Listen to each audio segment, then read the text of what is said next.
So far, it's been pretty much smooth sailing on the General Assembly's 10-week voyage we like to call the 2024 short session. But then again, that's what they said about the minnow when it embarked on that fateful 3-hour tour. Hi, I'm Jon Schwantes, and on this edition of Indiana Lawmakers, we'll seek to chart the course for the remainder of the session with the General Assembly's 4 caucus leaders. So, welcome aboard, Indiana Lawmakers, from the State House to your house. Pop quiz. What's the most powerful position in state government? Now, most folks, I'm guessing, would say governor, and with good reason. Governors, among other things, possess the life and death power to grant pardons. They appoint the state's top judges, and they serve as commander-in-chief of the state's armed forces. Now, I would submit to you, though, that unless you're an inmate seeking a last-minute reprieve, a lawyer with an all-consuming desire to be an appellate judge, or some loyal Hoosier trying to fend off an attack from, say, Kentucky, you'd probably want to cast your lot with the leaders of the Indiana General Assembly, especially the Speaker of the House and the Senate's President pro tem. After all, governors might execute laws, but those laws are enacted by members of the General Assembly. And to carry this civics lesson one step further, what those members do and don't get to consider is largely up to my guests. House Speaker Todd Huston, a Fishers Republican, Senate President pro tem Rodric Bray, a Martinsville Republican, House Minority Leader Phil GiaQuinta, a Fort Wayne Democrat, and Senate Minority Leader Greg Taylor, an Indianapolis Democrat. Mr. Speaker, let's start with you. I've seen you quoted once, 10 times, 100 times in recent days that you say the goal here is get in, get out, no harm, no foul, be done. And yet I've spent the past couple days at the General Assembly talking to many members, and I'm reminded that they are passionate about things that aren't on anybody's caucus agenda. How do you reconcile the desire to get out fast with what appears to be a pent-up demand on the part of members of bills that no media outlet has talked about, really? Yeah, I think it's a short session, so we have a limited amount of time. I always remind our members that we literally, the bills that we enacted last year haven't even been in effect for 6 months before we come back. So there's some fine-tuning that needs to be done. We certainly will address a whole host of issues serious to Hoosiers across the state, issues serious to the members of our caucuses. But, it's a short session. The original intent of the short session was for emergency items, and we want to get back to having short sessions that are focused on just a few things and not over-encompassing. We have a long session every year or every 2 years to do the budget, and that's where we flush out so much, and we had a tremendous long session last year in 2023, and so we just want to get back to the intent of the short session. Again, I was talking to a lot of your members who were talking about bills. I can't stress enough that nobody else, at one point, half a day into this, the most popular bill that had been cited most often was about FEMA floodplain maps, as opposed to anything that media tend to talk about. How do you deal with that when you're trying to figure out how to put everything through that little funnel? Well, first of all, the Speaker's right. It's just short sessions. We have to keep that in perspective, not dealing with the budget. But keep in mind that, our members have things that are super important to them, also super important to their districts. Those floodplain maps have significant impacts on people and whether or not they need to pay flood insurance on their home, and sometimes that's exorbitantly expensive, of course. So never mistake what the Speaker and I have both said about the short session. In fact, in the Senate, we've limited our bills to 5 per senator, which is smaller than we've done in the past. But it doesn't mean we're not going to do some important things. There's several important things we'll have to debate and work on this year. Well, Phil GiaQuinta, again, same question. As we hear caucus agendas, I guess you have the luxury of, since you're in a super minority and you may not get bills heard anyway, you can shoot for the sky. Is this a chance to sort of try to differentiate Democratic caucus in the House from your counterparts? Well, while we're limited on time, we certainly aren't limited on very important issues that are facing our constituents. Whether the past summer or even really over the past couple of years, there have been several issues that have been brought to my attention, all of our attention. And so I think we really need to, recognize those things and get to work. And we can use the time that we're here to work on those. We recognize that property taxes are too high. Child care access is difficult. The cost to send your child to child care is very expensive. While we've worked on and tried to address the issue of health care costs, we certainly recognize that as well. When we talk about child care, again, this is issues that it's just not, this isn't the first session that we've talked about it. It's been in the last couple of years. Someone reminded me the other day, when it's more expensive to send your child to a public university than it is to into a child care, that's a problem. And it's affecting Hoosier families across the state. So there's a variety of and many issues that I think that are affecting Hoosiers' pocketbook, and we need to get to work on those while we're here. When people say the best thing we can do for you Hoosiers is get here, do no harm, and get out the door, does that send a message that you guys are like a bad case of the flu, that the less we have to put up with you, the better? I mean, it's interesting because you're doing the people's work. You're doing. So how do you say? How come nobody ever says, yeah, we're here and we're going to stay here as long as we can to do as much as we can for you? Well, for all of us, it's a matter of perspective. For me, it's, I'm usually on a defensive posture, so I'm always trying to make sure that we are there to give some the other side of the issue in a lot of cases. But I take this as an opportunity to actually coalesce with my colleagues in the Senate on the other side of the aisle, and hopefully we'll have a lot of pieces of legislation that we can actually coalesce around, make life better for all Hoosiers across the state of Indiana, and I think that's what we can try to do in the Senate. All right. Well, John, I do. Yeah. I think to Leader GiaQuinta's point, Senator Bray and Senator Taylor's points. I mean, I think we will touch on a large number of issues. We'll address many of the issues that Leader GiaQuinta outlined. I mean, and then also, in our state we do a budget every 2 years, and the short session is also an opportunity to begin to flush through issues that we will actually, deal with in the budget session of 2025. So, this is it's a continuous process, whether you're in session or whether you're talking to the constituents or whether you're in summer study committees, to continue to seek input and to get legislation in the right spot to be able to move. If this needed a literary metaphor, it's by chapters, but there's a lot of foreshadowing about what comes next. We're going to have a break here in a minute, but before we get there, let's talk education. If I had to quiz you, I'm guessing you'd all may say some kind of education reform. But now education improvement is in the eye of the beholder. It could be in teacher accountability. It could be more pay for teachers. It could be more teachers. It could be more parent involvement.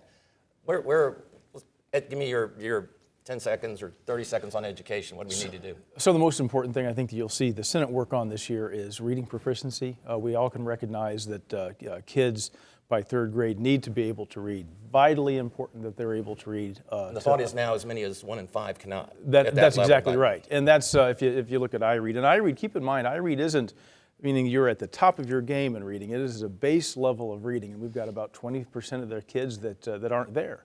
And so we're going to make sure that through second grade and third grade that we are analyzing those kids, making sure they understand, recognizing the ones that are having trouble and getting them more remediation through second grade, through the summer of second grade if need be, third grade and the summer of third grade. And so we're putting a lot of our resources, a lot of our ideas into making sure that those kids are reading by the time they finish third grade. And because I think we all know the fate of a child who's not reading by the time they leave third grade and go to fourth grade is unfortunately not very bright, and there's 20% of those. That's way too big of a percentage. We need to work on. There might be a lawmaker, not pointing fingers, somewhere that would say you just hold them in that third grade no matter what, and even if they're driving themselves to school and shaving on the way, they're still going to be in third grade. Which, that's hyperbole, but there is a sort of a punitive flavor to some of this. So, Phil GiaQuinta, how do you to balance that with the notion that these are probably kids who are not reading because they're not getting what they need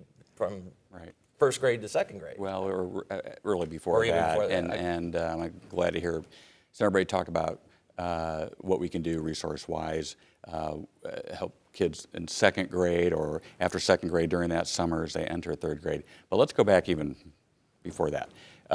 When we talk about pre-K, we've danced around the edges, if you will, with a pilot program and a statewide program, but we still really don't have a real robust pre-K program in the state, in my opinion. We have areas, deserts, if you will, of pre-K deserts where folks there is no access to pre-K. We have other programs out there with pre-K that's just too expensive. Study after study will show you that more kids that get into pre-K will do so much better. And a Purdue study recently that came out said just that they do much better on the iRead tests. And so those are things. So let's start with getting hear kids what he said in. about non-budget, no open to budget? Let's start. Let's hang on. Let's be serious about this and think about what can we do to make sure that kids are getting early childhood education, because it's going to be so much better in the long run, particularly with third grade reading scores. And what is the answer then? If the budget's not open, when I don't think you guys have changed your minds about that, there might be some dollars here and there, but for the most part, how do you solve a problem like that? Well, I have to agree with my colleague from the House in the fact that we could have seen this coming. I actually predicted this back in 2011 when we were doing our, kind of mixing and matching the public school dollars with the traditional public schools, charter schools, and now the largest school district in the state, the voucher program. We predicted we were going to have some problems down the road. And for me, it's kind of the chicken's coming home to roost. We have to understand that if a child can't, we all agree, if a child can't read in third grade, we can predict their future. I think that's something we can all agree upon. So if we start with that premise and we start implementing some of these public school policies that we should have done a long time ago. I've had the same bill that makes the compulsory age 5 years old in Indiana. We're putting those kids behind the 8 ball if we say they only have to start school. They're only compelled to start school at 7. I need to make a quick point All right, here. real quick, and then we're going to grade your answers in the first segment. We'll take a quick break here. You're talking about the issue of money and suggesting maybe we're not putting enough money into it. Let me just run through a couple of figures here. We added to the budget of our K through 12 education in 2019 $763 million new dollars. In 2021, $1.1 billion new dollars on top of those 763 before that, and then the 23 budget, basically 1.5 billion, depending on how you count it. So the dollars that we put into public education is not the problem here. This just needs to be a focus that we're making sure that these kids are getting the attention they need. All right, we'll take a little break, just catch our breath. As I say, grade the answers for the first part of the quiz here today. We talk about the stories and what matters, but another aspect of this is how things become law, essentially the process. I think you guys could pass that test, but let's take a quick break and look at that. Just like we learned in Schoolhouse Rock, it can be quite a journey for a bill to reach the governor's desk. And even then, there's no guarantee that it will actually become law. Here's what that process looks like in the Indiana State House. Before a bill reaches the governor's desk, it must survive 3 readings or clearly defined stages in the chamber where it's introduced, and then repeat the same 3-part process in the other chamber. Lots of proposals never get out of the gate, and those that do can die at any point along the way. Bills that make it through the General Assembly still aren't a done deal, as they can be vetoed by the governor. Of course, vetoes can be overridden by a simple legislative majority, that is at least 51 votes in the House and 26 votes in the Senate. Tune in each week as we break down the year's session by the numbers and answer your questions about the process. Before we leave education, what needs to be dealt with this session for it to be a success? Well, I think one of the great success stories of last year was House Bill 1002, a work-based learning program that recognizes that at least half the students graduating from Indiana high schools aren't going to go to a traditional 2 or 4 year public university or private university after high school. And to make sure kids have high quality work-based learning experiences in high school so they're prepared for the careers.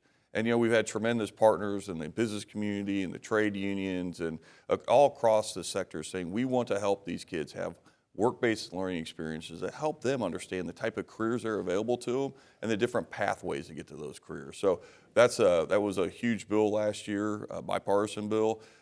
This year we have House Bill 1001 that continues to build on that and continues to make sure we provide all kids with a meaningful high school education. Does anybody think that's not the way to go? I know Ed Delaney, a state rep from Indianapolis, in these State House interviews was very adamant, saying he thinks this is discouraging or sending a message, or maybe not even a subtle message, that kids shouldn't go to college, or basically forcing them out before they are mature enough to know what their decisions should be. Anybody share that concern? Or? Well, I think that, and Representative Delaney's made this concern as well, that when you look at the school counselor ratio, I think we're last in the country with the number of school counselors that we have. Is what you're saying, in terms of picking a trade versus... Exactly. I mean, I think school counselors with the guidance counselors provide a great service for students, working those through those different options, as you will, whether or not to attend college or what the other options are. So I think that's one thing that we really do need to focus on.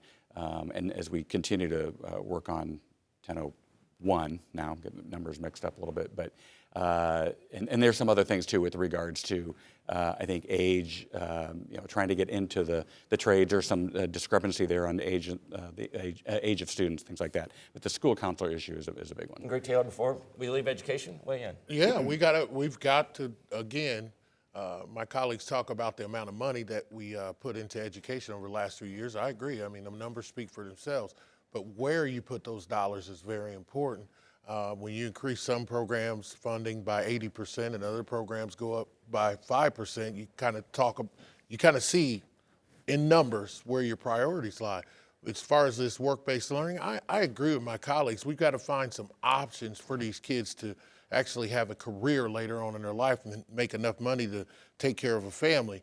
But we have to be careful that we don't guide certain students one way and other students another way. And that's one of the things that I'm kind of apprehensive about. So fixing the counselor to student ratio should be a priority. And we got to have social workers too, because these children and their families have usually come from backgrounds where they're going to need services as well as career counseling and other things. I do think, the idea that you watch more, if you talk to Hoosier families and you go talk to the parents, you talk to kids, they want options available to them. Right. Meaningful options that prepare, and the idea that we're lowering a standard, frankly, is just wrong. These programs are getting kids certificates and certifications in high need, high demand job areas, and high wage jobs. So it's not, there's nothing about this that's discouraging kids from going to a 2 or 4 year school. It's saying the pathway to that associate's degree, the bachelor's degree, can include, and then certain times must include, a certification or a credential to get there. And so, no one wants to lower any standard. Matter of fact, I would frankly say we're increasing the standards, but we're recognizing that the education of today is different than the education that we all experience. And it needs to be more relevant. It needs to be more, skills focused, not content focused.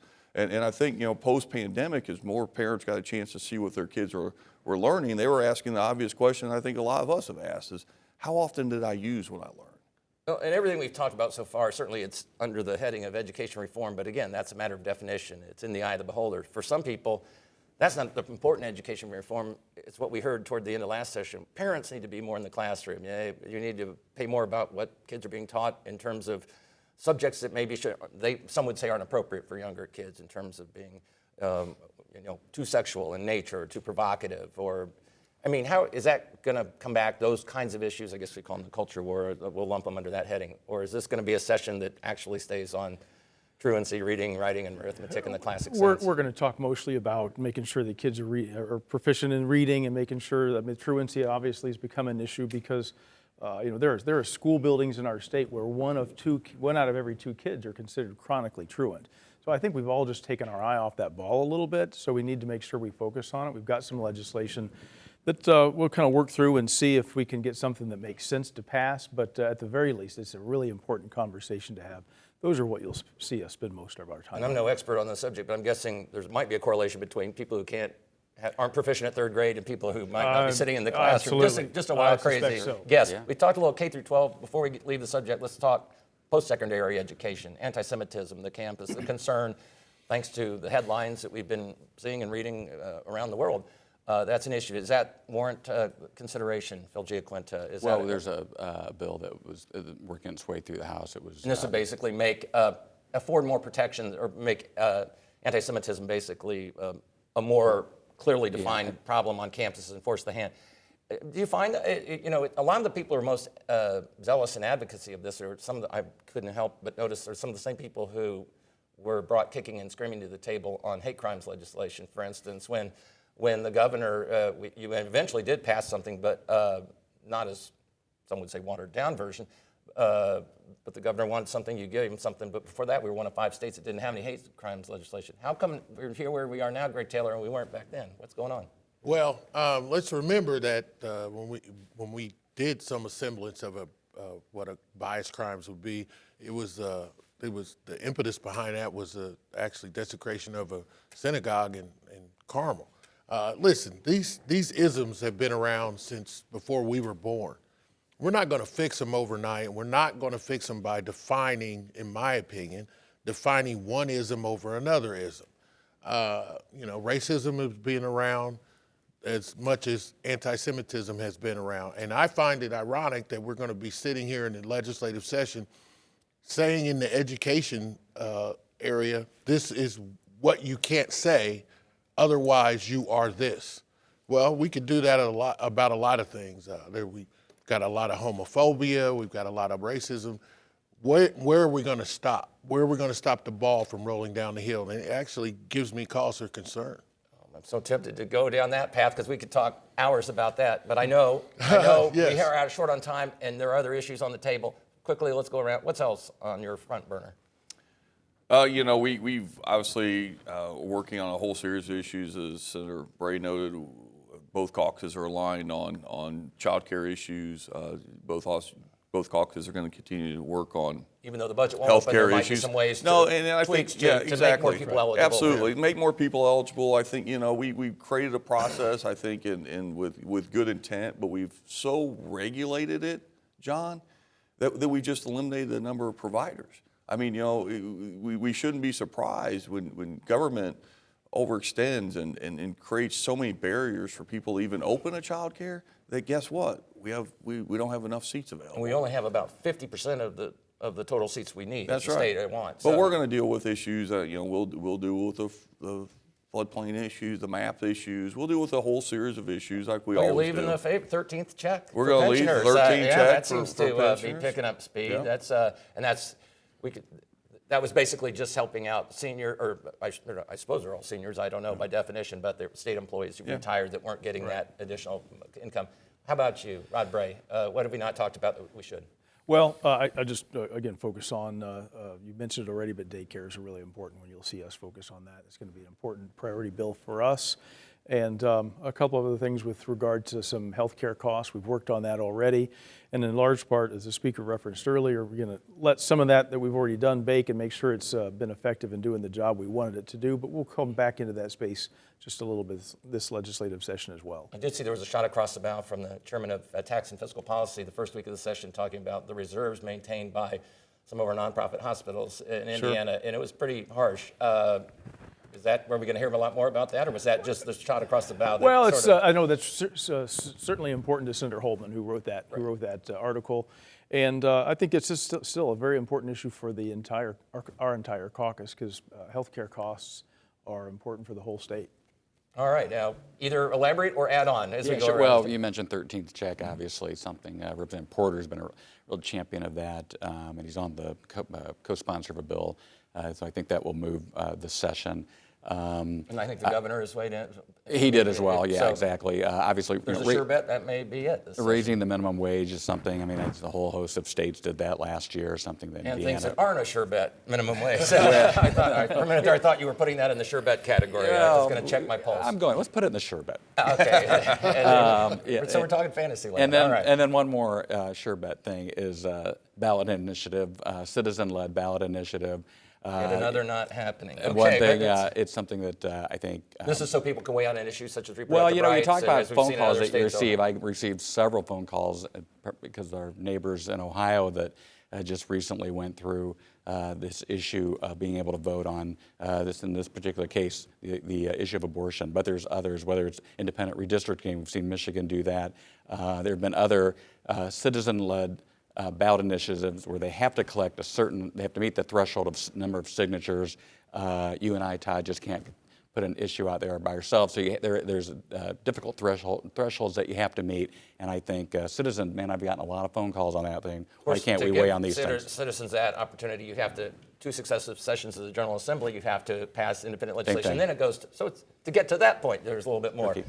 Finish this out here. Yeah, well, for me, as I always say, I'm always find myself in a defensive posture. This session, I think I'm going to be looking at my local district and making sure that things that happen down the street from Market, where we're at, on one end, we tend to be more aggressive on our side of the bill of Market Street to kind of change that.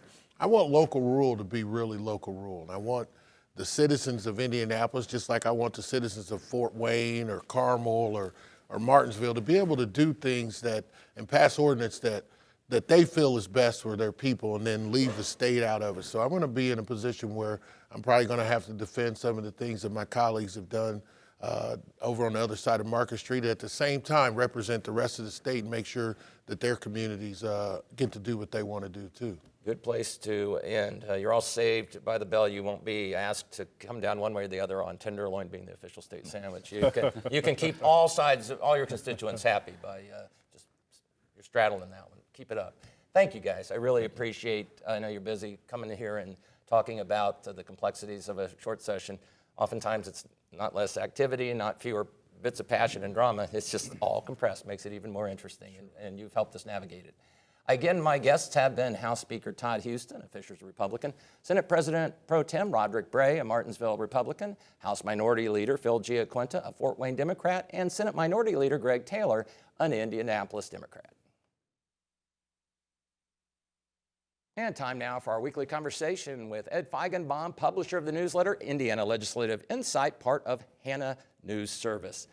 Ed, is this session going to be as straightforward as that roundtable conversation just suggested? Oh, yes and no. They'll set out to accomplish little, and they will achieve it. But then they'll proclaim that they did great things, and in fact, they probably will do some things that are important to the people.